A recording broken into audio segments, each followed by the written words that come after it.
Welcome to our channel, ladies and gentlemen. Thank you very much for being part of this show. Now, President William Samoei Ruto has always said that the opposition has got no brains. He says in Kiswahili, hawana akili.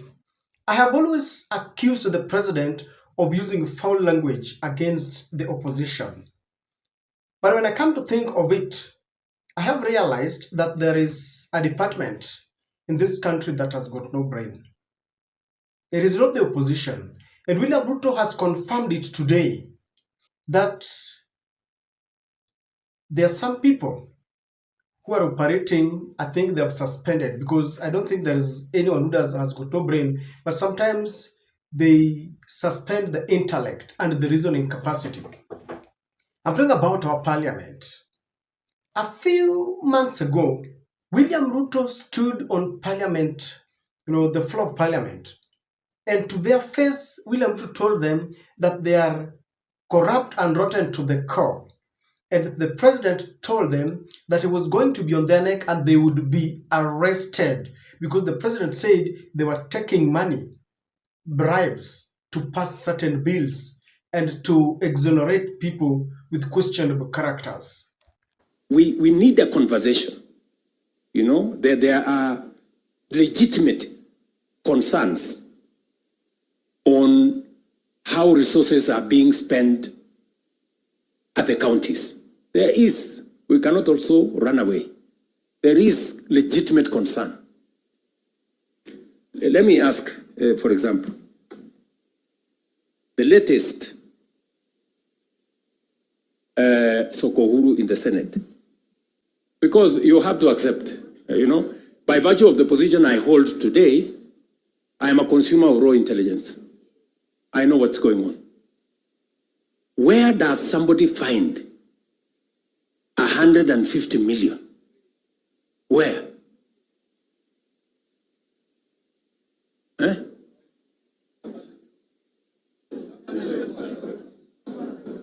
Is that his money? That is money that belongs to the county. Yes. Is that correct or not correct?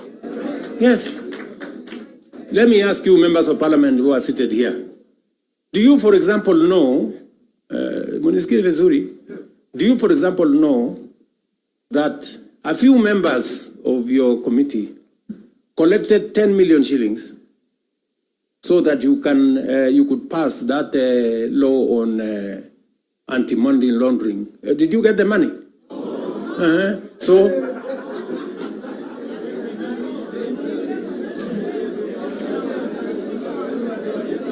So, going forward, si tunataka tukubaliane, si we are one team. Yes, there are people who are destroying the credibility of parliament.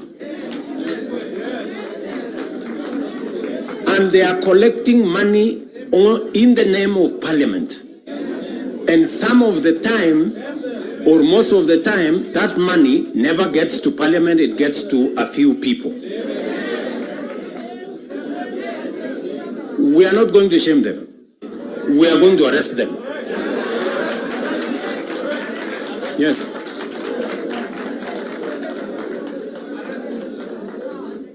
Do we agree? Do we agree? Yes. Whoever is giving and whoever is being given and whoever is doing whatever it is, we sort them out. Because the reality, friends, the reality is that there is a problem. And we all know here, tukitaka tu kusema ukweli, there is a problem. And unless we sort it out, we are going to destroy our nation. We are going to destroy this nation. And this didn't go well with the parliamentarians and they really bashed President Ruto. But our president is the most cunning president. And when you see William Ruto, does something, the president has got a reason and there is a political agenda around it that he wants to achieve. Now, recently, the president he just realized that he was going to address the state of the nation and he was going to address the joint parliament.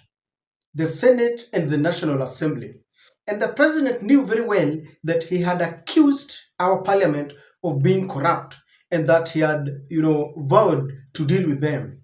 So, very cunningly, the president set a trap to ensure that he replaced that statement with another one, knowing very well that in Kenya we've got penchant for, forgetting very fast. So the president went ahead and showered praises to this parliament.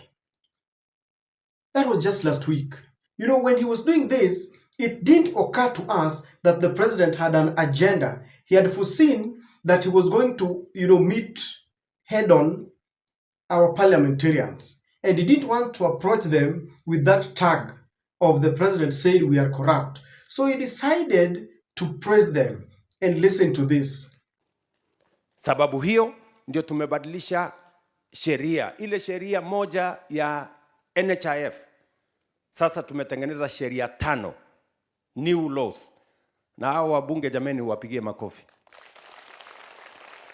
Bunge la taifa letu la Kenya will go on record as the most transformative parliament when history is finally written.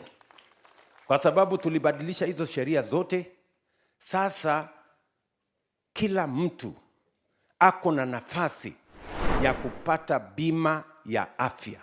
You can imagine that this parliament will go down in the annals of our history as the most transformative parliament. So they are never corrupt anymore. They are the most transformative, the best. Parliamentarians were over the moon with joy that the president had changed tune and the president was showering them with praises. Little did they know that the president was going to address the nation. And today, videos have gone viral as our parliamentarians suspended their intelligence. And as Ruto was mentioning not what he has done, what he will do, something that is in the pipeline, promises. They started chanting Ruto 2-term. I will launch the dualing of the 170-kilometer Rironi-Naivasha-Nakuru-Mau Summit Road. On the same day, I will break ground on the dualing of the 58-kilometer Rironi-Maimayu-Naivasha Road. The gridlock that paralyzes these roads every day, especially on weekends and holidays, will soon, by God's grace, be a thing of the past. Additionally, roads earmarked for dualing include Muthaiga Kiambu Ndumberi, Majagos Junction Mariakani, Mau Summit Kericho Kisumu, Kisumu Busia, Mau Summit Eldoret Malaba, Athi River Namanga, Karatina Nanyuki Isiolo, Makutano Embu Meru Maua, Mtwapa Malindi Mombasa, all the way to Lungalunga, Kericho Kisii Migori Isabenia, and Nakuru Nyahururu Karatina, Kisii Oyugis Ahero. The northern bypass, James Gishuru roads, Bomas Karen Gong, and Bomas Ongata Rongai Kiserian, including Gong Isinya and Naivasha to Kikuyu, among many other key corridors nationwide. This infrastructure drive will also include extending the standard gauge railway from Naivasha to Kisumu and eventually to Malaba. And that exercise, ladies and gentlemen, is beginning in January. In just 2 months, we will be beginning that process. Honorable members, estimates indicate that achieving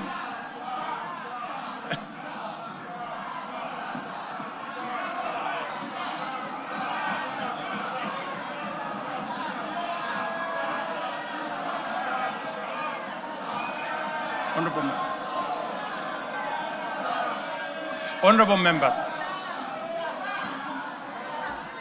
Guys, do you see where it has come from? Up to this moment, just maybe very few parliamentarians understand what was happening. As they were singing two-term, two-term, what do you think the president is thinking of them? That is why the president says some people don't have brains. I know it is a stronger version of just saying that people have got brains, but sometimes they don't reason. They are led by ecstasy and emotions. You see? And those who are singing two-term, let me tell you, they are doing that maybe to send a message to the united opposition. To them, William Ruto has made them reduce the contest to individuals. We are not looking at the country. We are not looking at the holistic governance.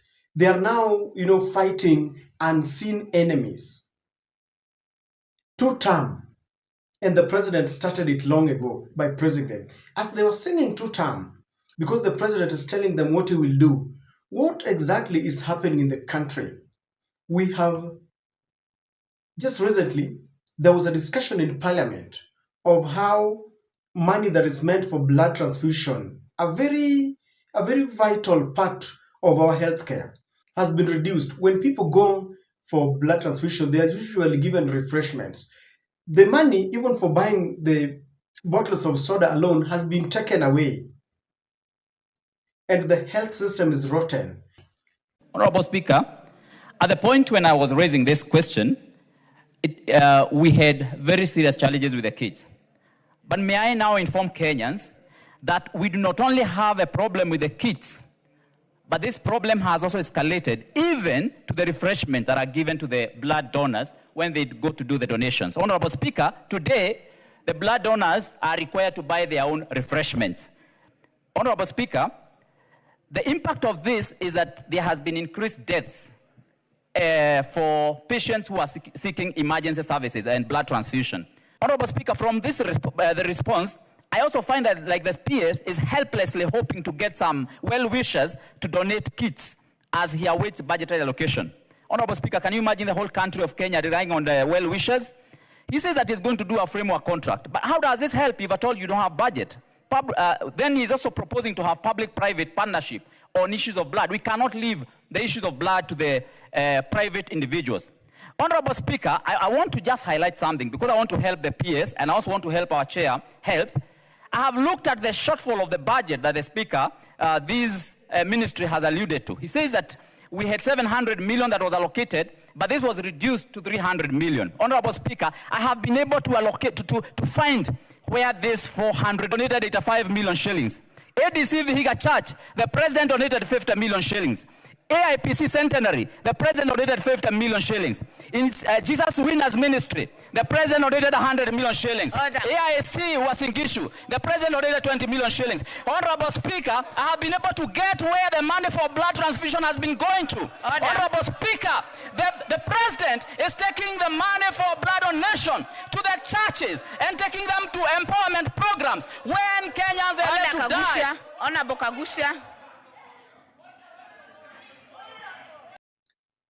The MP there says that money is the one that is being used for empowerment, bribing people in Mbeere North, giving millions to people in churches and all that. We are being wasteful.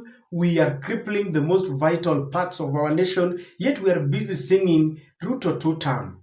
The same thing teachers did when they went to State House.